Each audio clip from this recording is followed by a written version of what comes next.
All right, welcome to Scoop City. Saquon Barkley, the Philadelphia Eagle running back. I'm not used to that yet. I'm still like, are you used to this? I guess I'm starting to get used to it. I've only ever put the jersey on twice. I did for like a commercial the other day, and for the you know how we do it, team media. So it's still a little different, but excited, super excited, and happy to be an Eagle and happy to be in the city of Philadelphia. With Hard Knocks right now, all eyes are on the situation that you went through. So the world is seeing your life unfold. What has it been like for you watching this? It's been. I mean, I only watched one episode so far. I've seen clips. Shout out to social media.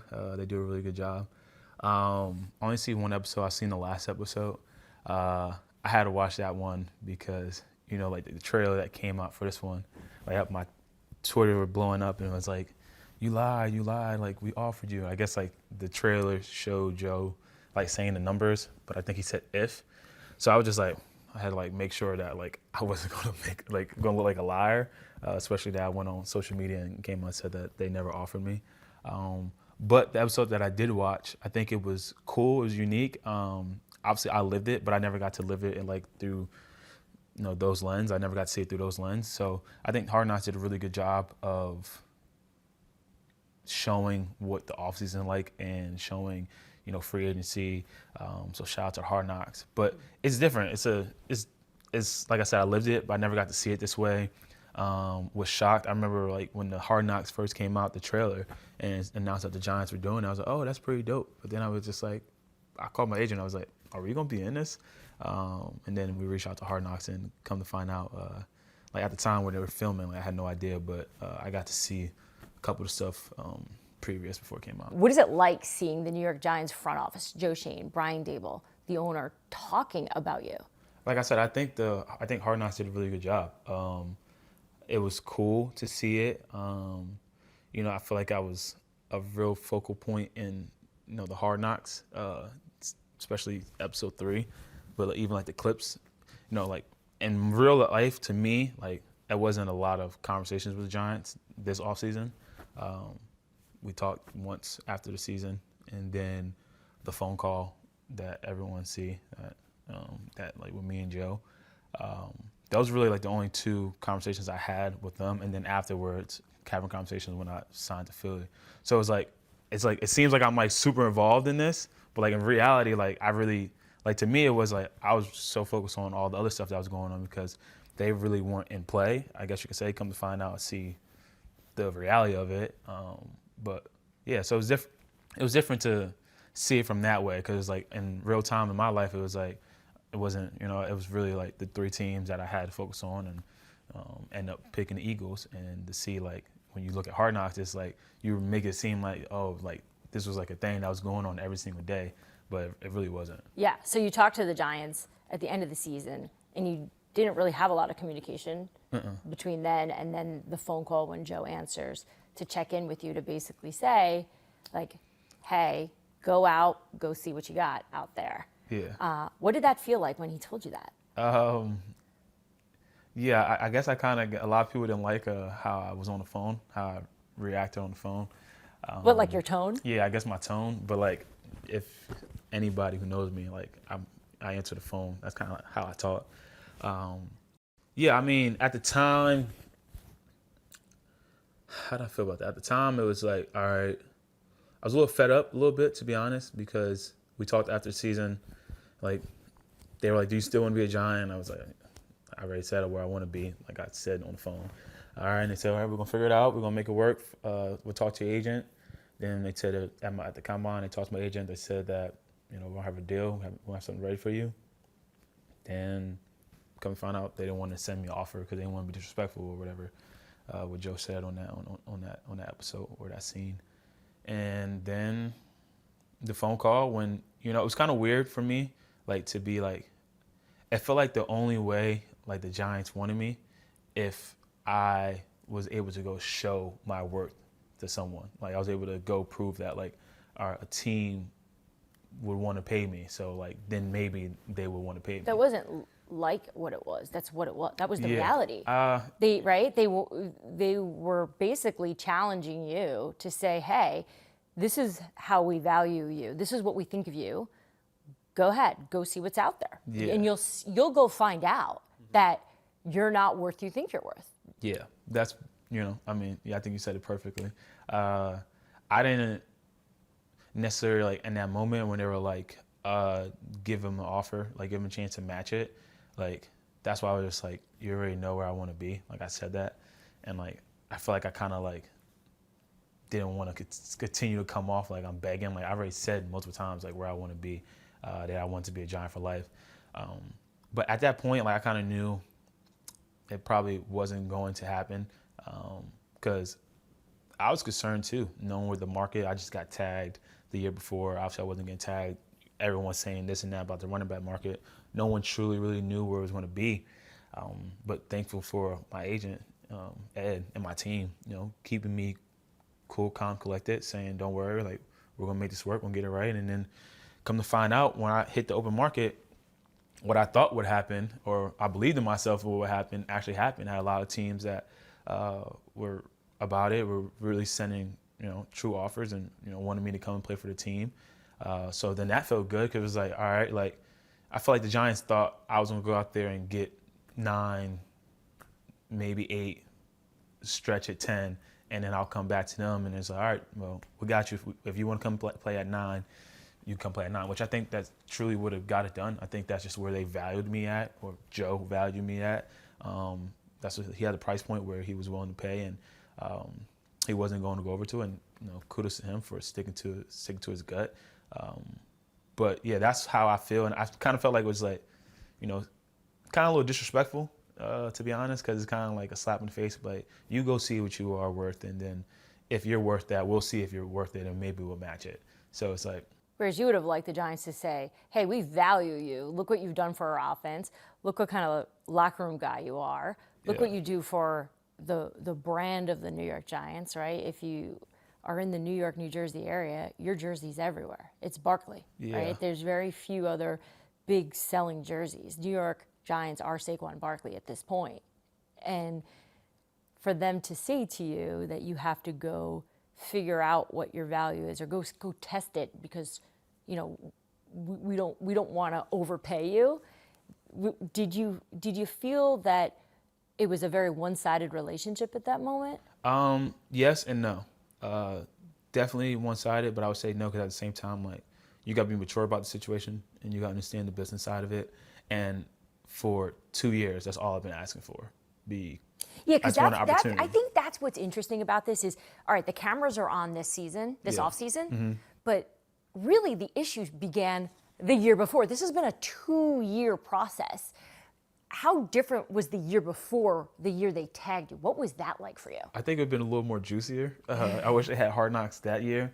Why? Because I feel like it was more like, it actually was real. Like I said, like, and this Hard Knocks, like, my name, like the episode that I saw, it's Barkley. Like, you would think, like, in the media it was talked about a lot, but like in reality, like the Giants, and we really didn't have there wasn't that much it wasn't going really on. Yeah, it wasn't really that much. Like, when I sat down with my family and we were making the decision to see where we were going to go and pick out of the 3 teams where we had our final 3. Like, the Giants weren't one of those 3, because, like I said before, the New York Giants were never on the table for you to sign with the team. So, like, it's like I said, Hard Knocks did a really good job, and like it looks juicy. It looks like where it was like, oh, like, okay, like there's actually could have been a thing, and like they pulled out the last second. Like, in reality, like, it never really wasn't. Like, the whole time, like, me and my agent talking, and on our side is like, yeah, we don't think the Giants are even going to do anything. So, like, when I'm sitting down with my family making a decision, it was more for like, all right, what's these 3 teams, and let's see what the reason why we should go here and why we shouldn't. And obviously, thankfully, it ended up being Philly. But yeah, I think before it would have been better, because like last year there was more action, there was more, more juice. Because were you more emotional then? Were you more disappointed in the process because, the Giants had to make a decision. They're getting deals done with a lot of key players on your team. They signed Daniel Jones. They potentially use the tag. They're going to use the tag on you. Yeah. What was it about the situation that was frustrating for you 2 years ago? Not that they paid Daniel. It wasn't that they paid Daniel. They paid Daniel. They paid AT. They paid Dex. They got everybody done that felt like, was a key part of why they made it to the playoffs and why we were a successful team that year. With me, they could sit there and Joe, he made a comment said that it took 10 years off his life. Like, if it took 10 years off your life, what do you think it did for me? Yeah. But like, they made offers to me, but it was like my offer. I never really got a true negotiation because like Daniel got the deal done before the tag deadline. Literally, he got right it done. It was almost on the minute. Yeah, and then I got tagged right after.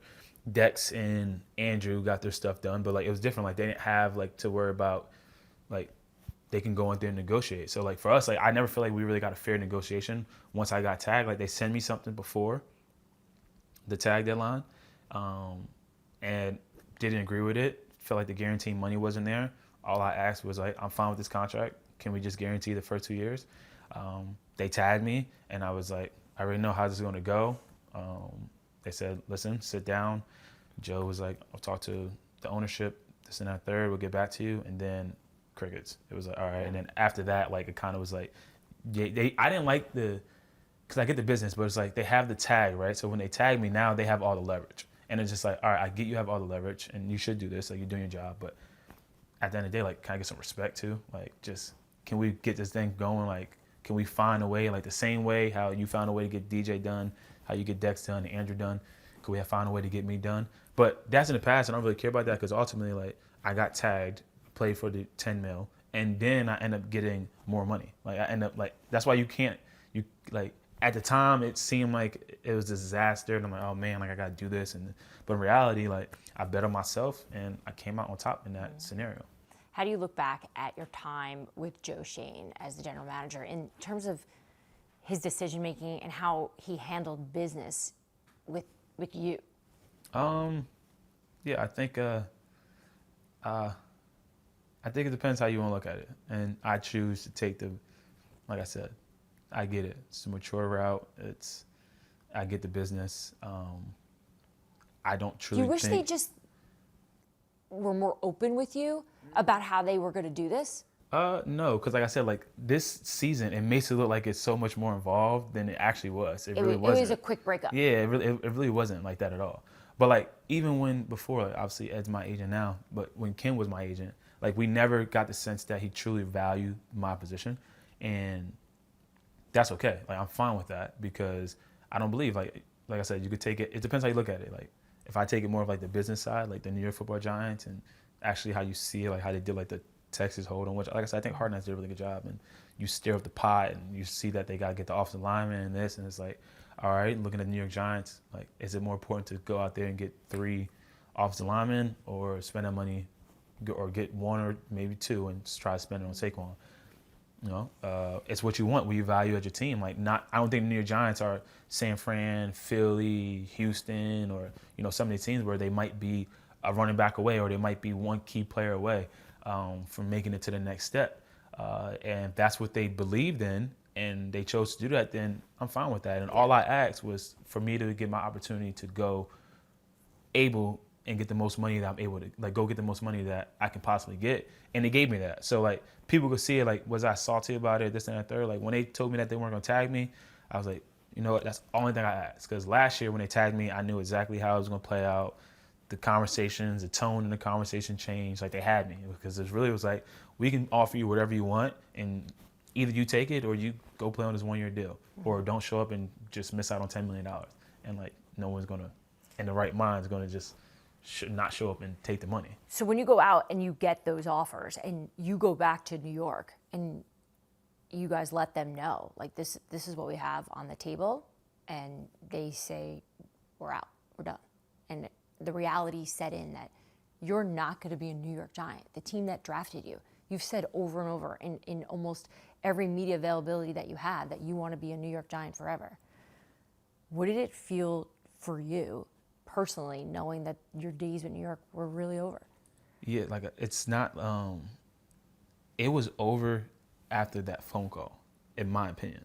So, like, as soon as he said to go hit the market, and if you match it, go come back. Like, it was over after that, because I never, in my heart, truly believed that they were going to match it, or they only wanted me for a lower price. So like, no matter what, I probably wasn't going to go back. Like I know my agent went back and talked to him, and like we gave him the opportunity. Like, all right, what we match, but like the whole time, like I was already removed myself from that. Like I had that conversation, and I was like, damn, like it's gonna suck. Like it hurt. Like it was like I wanted to do this, and like that's why it hurts, because like I'm the type of player, the type of person, like I envision things, like I wanted to be a part of New York and the success and be a part of that organization.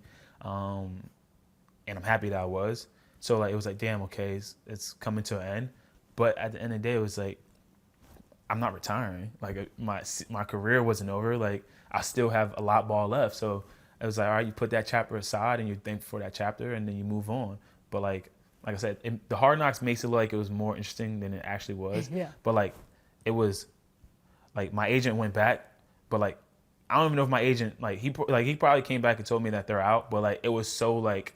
It's so assumed. It was so assumed at that point. So it was like the door was closed. Yeah, the door was closed. So it was like, okay, like to be honest, what I really was concerned about was like, all right, if I go out there and I do get these deals, and then they actually come back and match it, because then now because that was like, oh, now I gotta go back. I already removed myself from that situation. That Yeah. actually my agent played a prank on me.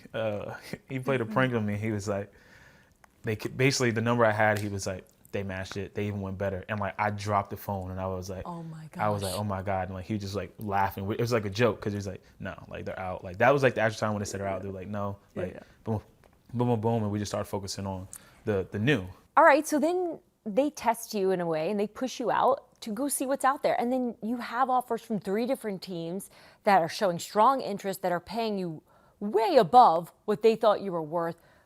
What was that like to see in real life that, oh my gosh, I am worth this? It felt great. To be honest, helped rejuvenate my career. Like you feel like it's rejuvenated? Yeah, like because at a point you're like, damn, like all right, like I know what this team thinks about me, but like I only know this side, right? I only like get to know this side. So it's like you hear, and like coaches come up to you after games and this and that and third, and oh how much of a good player you are and this and that. But it's like, all right, like it sounds good, but like when you get to see it, it was like, so then when I got to see the teams, and then Philly being one, it was like, I was like, whoa, okay, like Philly's in play, like this is an actual thing.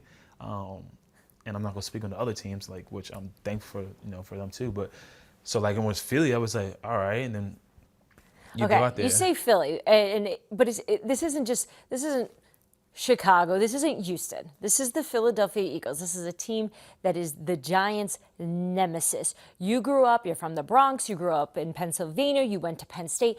You know what this means. You know how Eagles fans are. You know how Giants fans are. And you obviously played against them all the time. You know what this is about. Did you have any hesitation about going, I don't know, maybe this isn't right? No. And Why? I think I downplayed the situation. I think I did. I know I did. And my manager, both my whole management team, they were there. We're just like, this is going to stir some shit. And I was just like, bro, it's not that deep. Like, it's not that serious. Because like in my mind, you gotta understand. You're just going with the team that makes the most sense in terms of roster, makes the most sense in terms of money. You're not really thinking about the fan wars and the things that I'm talking about with you, that we know. Like you are down the street from the New York Giants right now. No. And like it wasn't like, it was like, did I know it would be like, okay, like, all right, I didn't think it was like the magnitude that it had, like on my social media. Like I kind of downplayed that, and like I said, my manager, cuz like he was like, you're insane. Like this is gonna be a big deal. And cuz like for me, I'm looking at it from a sane view, right? It's just like if anybody, right, and has a job, and you work at Applebee's, and you worked at Applebee's for a certain time, and you're like trying to get a new job with Applebee's, and Applebee's is like, you know what? This is what we think you are. We'll let you go somewhere else. If you can go get more money, maybe we might match it. And you go to Olive Garden, and then Olive Garden gives you the amount of money that you want.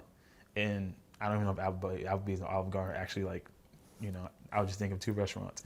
And then you go to Olive Garden and you get the money, and then Applebee's is like, all right, we're good. And then you go to Olive Garden, and just like, that's happens in real world. Like you switch jobs.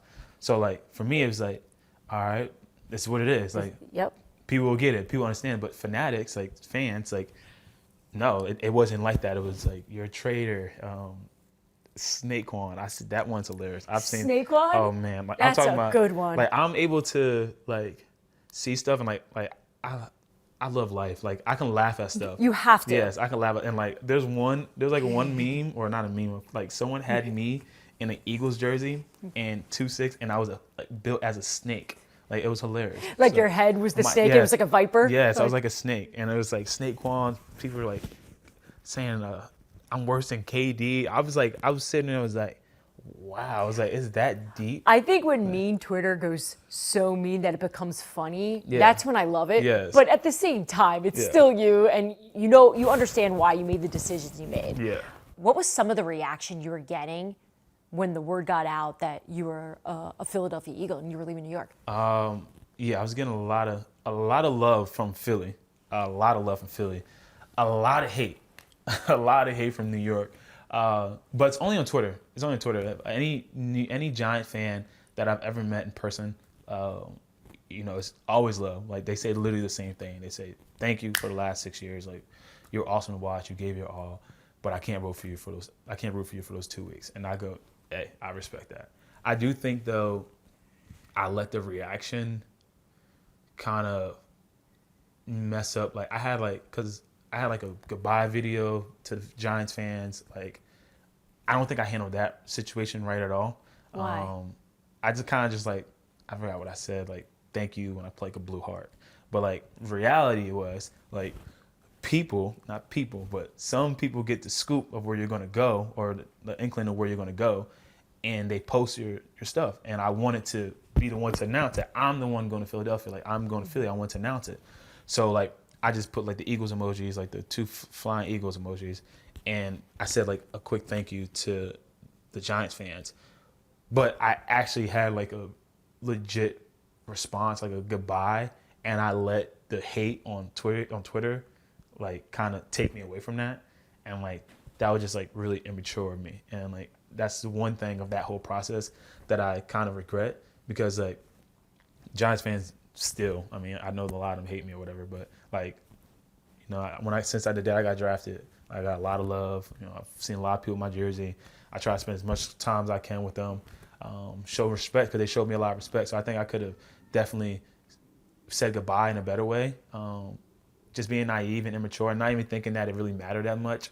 But that was a lot of stuff I got with just like the way I did it, the way I went out. I don't really think what you did was immature. I think that's being a human being who's reading and seeing words that hurt, right? That's okay to say. Yeah. That after a while, when they start building up and you see Saquon over and over, and maybe that one's just the funny one, but yeah, putting out a video would have been cool because you could have showed the respect to the fans and give them the love back that you have felt. Yeah. But I think they understand it. I think they get it, especially if fans that get to meet you in person. They'll see that you've always been this way since the day you were drafted, that the New York Giants were your life. So now you have to do the same thing, to be with the Philadelphia Eagles, Yeah. and they'll get that as well. But going back to when you were making this decision, most people don't understand what goes into making that call of where are you going to take your career. This is your life, your family's life. You've got 2 children. What are you doing next? What factors played into you choosing the Philadelphia Eagles? Yeah, love this, because now that part of my life, New York and the Giants, that chapter's closed. So then you have to look, all right, that chapter's closed. What are the best options for us? So where's the best chance for, like, I still have goals. I still have things that I want to achieve. Like, I felt like that, obviously in New York, I had some successful years, had a lot of injuries that, kind of held me back. But everything I want to accomplish is still out there. So what team can I go to that helps me? And then, okay, where can I go and compete for a championship? That's a goal of mine. I want to win a Super Bowl. I want to win Super Bowls.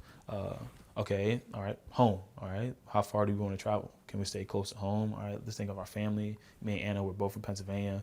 My mom, I just moved closer to my family, and her family's from Pennsylvania. So all those things, and there was more that went into it. We literally made a list. Like, I was with my family and my friends. We did a list, and it was pros and cons of all the places. And It was a no-brainer, actually. It was actually no-brainer. It just, like, the pros on the Philly side it was just a no-brainer. outweighed everything else. It was a no-brainer. Like, only con on the Philly side was you might get hate. Like, seriously, like, that was really that's like, the one con, that was right? really like the, like, It's real. you know what I'm saying? Like, I didn't realize I would get that much hate, but it's like, all right, all the hate and all the stuff on Twitter is like, is it really affecting my life? Like, no. Who cares, Like, you know what I mean? right? So it's like, that was like the only con. And then I also got to play against the team every year, 2 times a year, sometimes 3 times a year when we made the playoffs. So I know what they're about. I know what those guys are about. So it's like, all right, that chapter's closed. All right, where can I go and start off this new chapter and feel like it's going to be the best chance for me to go out there, succeed as a player, succeed in my career and team. The most important thing, where can I go as a team and we can go, like, where I feel like I can actually help a team take it to that next level where they're trying to get to. And it was Philly. So I'm super happy about that decision. And then the second I walked in, like, the love I got from Philly fans. Well, before that, though, so who's the first person that calls you from Philadelphia to say, welcome to the Philadelphia Eagles? Howie. Howie. So Yeah. Howie Roseman called you. Howie. So What'd he say? after it was like we signed and it was like, I forgot the time, like 4:00, he FaceTimed me. And it was my first time talking to Howie. And I was like, obviously I'm familiar with Howie and like I know of Howie because going against him. But he's on the practice field and he got that big old smile on his face. And then that's like when I was like, all right, like it's really here. And he told me, I'll come up here and do the signing, get it done. And then when I came into the building, you see the Eagles jersey, the Saquon Barkley jersey, and you're just like, dang, like, okay, like, it's a little weird, but like, all right. And then OTAs came, and it was like, it's like, you know how like you're a high schooler and you got to go to a new school or something like that, Yeah. and you're nervous about that new school. And like the second you go into that new school, it's just like everyone, welcome arms, nothing but love. And I fit right in, and I'm super excited about it. It was obvious in Hard Knocks that ownership, John Mara, cherishes you, right? He wanted to keep you. Did you ever hear from him after you decided to become a Philadelphia Eagle? Yeah. When I decided I was going to Philly, I texted Mr. Mayor, thanking him. I texted Tish, thanking him. Dave's called me. We talked on the phone for a little bit, and Joe. I talked to Joe. Yeah. And so, who was the first Philadelphia Eagle to reach out to you? The actual like player. Jalen, and then the second was KG Gainwell. He reached out to me on social media. Yeah. So when you had your first day of school, we'll call it, like the first Right. day, right? So you meet everybody, you do your media press conference, but all that's not real, right? Because that's not really part of your job of the everyday of being a running back for the Philadelphia Eagles. The first time you were in a meeting, did you have any reflection of like this is different? Yeah, because I was so used to New York. I was so used to like, all right, like I know how to get to the facility. I know if Wait, did you get lost this time? Nah, not lost. I'm saying like there's so many like. Yeah, it's just so first easy. of all, Philadelphia traffic's awful. It's not awful. great. Like it's awful. But I was so used to the facility, so used to doing the same thing. It was it was routine for me what I would do in New York. So like now I'm in a building and like I went in there for like I was only in there one time before when I signed the contract. But it's like, all right, you got to know what the team meeting is. All right, the running back room is not where the running back room was in New York. And then you go into the meeting, you sit in that team meeting, you look, and you're just like, damn, like there's some ballers on this team. Like you knew it going against them, and when you're game planning against them, but like you're in that room, and then you're just like, oh no, that's Jalen, that's Lane, that's AJ Brown. Like you're not. I'm a fan of the game, so seeing all those guys, and it's like, all right, like this something could be special here, but we gotta make it happen. Did you meet Big Dom? Big Dom. What's He's the guy. What is the story with Big Dom? Like, What'd you learn about him? He's the guy. Like that's the only thing I just know. Like he's the guy. Like whatever you need, like he's the guy. Like he's gonna get it done. And he just like it's like Philly. Like it's so crazy when you see it from the opposite side. Like like I said, I was in New York and going against him.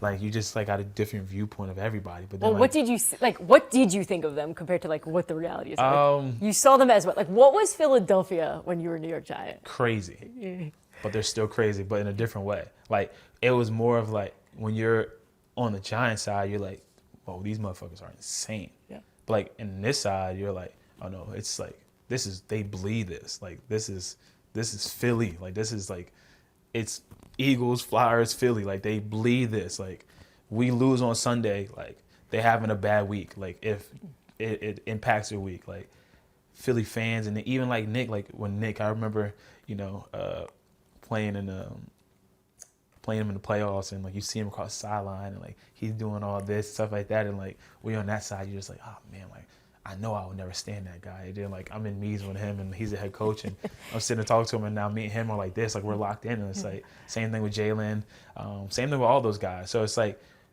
it's different from seeing it that side, but when you're here and it's like especially the fans, it's like wow, like it gives you like similar to that college vibe. And like me going to Penn State, a big school, and those games that I was able to play there, like being on the side, I remember playing a Link divisional playoffs and Uzi came out and the stadium was just rocking. Or even in the Christmas game, like they had like this light thing. I was like, damn, I was like, this joint is crazy. But like now it's like, you're like, I can't wait. Like I'm itching. I can't wait for camp. Like, I can't wait for the season. Like I can't wait to that first game.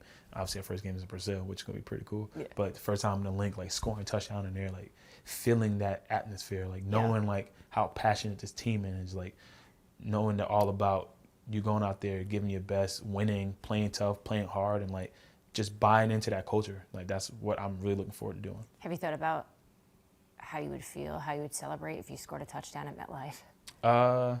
No, I'd say like I'm not gonna sit here and like I know when we played them. Like I know it's week 7. Like I know when we were at MetLife. The competitor in me want to go there and go crazy, but what do I get? You know what I mean? Like if I go out there and play well, like and play really well, like what do I get? At the end of the day, like the most important thing is about winning and having the team win. I had that mindset before Chicago. We played my third year. We played the Steelers on Monday night or Sunday night, and I didn't have that great of a game. People were talking about me in the media, and like that next week, like I was practicing way harder than I always did, which I practice hard, but I had like this hate in my heart. Like I wanted to go out there and just show everybody like I am who I say I am, and like, I'm gonna show you motherfuckers. And like I didn't play that game, and I've told this story before. I didn't play that game like for the love of it, for my teammates. I went out there just for like me to show everyone like this is me. I tore my knee, and like I would never allow myself to ever Make like, it about you. Dave's, Joe, Daniel Jones, all of them can come out that week and say the craziest stuff about me. As a competitor, like I'm gonna be passionate. Never liked him. Like I'm gonna be passionate about it, but like that game is strictly just another game to me. Yeah. But knowing the magnitude of it, it's not another game because it's the Giants. It's the Giants. I'm gonna treat it just like when we play Dallas. I'm gonna treat it just like we play Washington. I'm gonna go out there and try to ball out for the sake of the team. You know, you're best friends with Daniel Jones. He's your guy. You guys had some moments of success there. Obviously, weren't able to go all the way. There are just so many hopes for what Jalen can do. So far, what's been your takeaway from being around him, learning from him, talking to him all the time? What is he like? Yeah, I think, a lot of people have this view of him, and I think they're wrong. He's a great leader. He works his ass off, and like right there, and like those two things to me like are the most important thing. What like, makes a good leader? A good leader just like it's not just vocal, right? Because like everybody leads in different ways, but like him, it's like you're Jalen. Like it's the truth. Like there's guys in the locker room, like in every team. Like you go in the locker room, you go to Kansas City, it's Patrick, it's Travis. You go to Philly, it's AJ, it's Jalen, it's me. Like guys gonna look to you and see like, okay, like how does this person work? And when you look and you see like the work matches the talent, it's just nothing but respect. So like that's how I think leadership. And then like he's great. Like he's probably one of the best vocal leaders I ever met in my life. Like he got all these sayings. Like he know how to talk. Like he could talk. I'm not saying he can't do that, but more of like the way that he approaches the game, like his mentality. Like when we in the huddle, like even the OTAs when you see that, or like even one thing, like he's a competitor. Like I know he could squat, and like I could squat. Like me and him, it's like we're competing. Like we're going at it. Like we're like it's not like it's unspoken, but it's like okay, like what we doing today, all right? And then some days we push each other. Like there might be a day where we're hex bar deadlifting, and like my knee might be a little sore, my back might be a little tight, and I might not want to go out there and push it to the limit. And I see Jalen out there grinding. He's pushing it. So I'm like, I mean, I'm not going to fall behind, and vice versa. Like, we push each other. And when you have a guy like that, and if I'm able to come in and match that intensity, it's infectious throughout the whole team. Have you had a chance to even just recognize the fact that, like, you look around that offensive room? Do you see all these Pro Bowlers? Like, no. You've never in your life, not at Penn State, not in New York, ever played with this much talent. Yeah. I think that's a beauty. There's a beautiful thing of it, but it doesn't mean nothing if we don't do nothing about it. And that's the mentality that I have. It's like Pro Bowlers and everybody. It's great. I think A.J. Brown, Devontae Smith, like, can you name a better wide receiver duo in the NFL? Like, I don't think it's close. I think Dallas is one of the best tight ends. We got one of the best offensive line. We have one of the best quarterbacks. I believe I'm one of the best running backs in the NFL. Like, we have all the talent, but it doesn't matter. Like, if it looks good on paper, it doesn't matter. Do you watch a lot of Kellen Moore stuff from Dallas? Dallas study? in San Diego, not San Diego, Los LA. Angeles. Yeah. We both did it. Yeah. We're both old. Right. Just what do you expect from Kellen's offense? Like, what do you think this is going to look like? What can fans just get ready to see? Because right now there's a little bit of a question mark of what the Philadelphia Eagles are going to look like.